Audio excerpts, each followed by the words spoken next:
resistance is everywhere, right? It's a part of the energetic experience. I believe, if you think about physics or quantum physics, there are things that create resistance and things that create harmony and things that create alignment.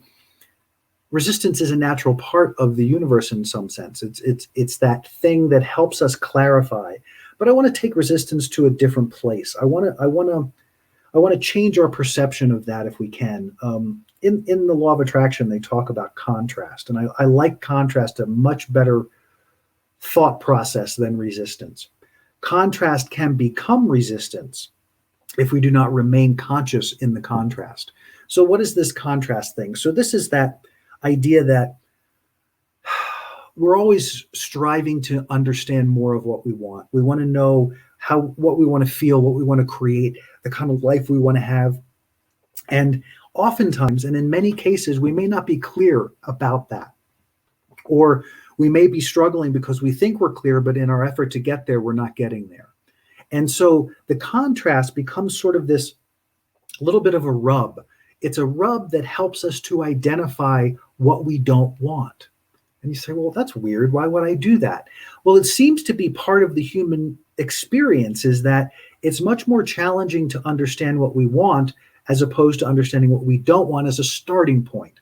So the rub happens and we're like, well, this doesn't feel comfortable. I know I don't like that, right? And this is uncomfortable. I don't want that. And this is uncomfortable still. I don't want to do that. And then something changes because as you recognize the parts that you may have been holding on to in your resistance, as you surrender those, you create space now for that which is truly what you desire. And in my experience, those desires are much grander than I want a new car, I want a new house, I want a new relationship. And all of those things are important in their own right. I'm not diminishing them. But understand that those things are specific to the physical reality.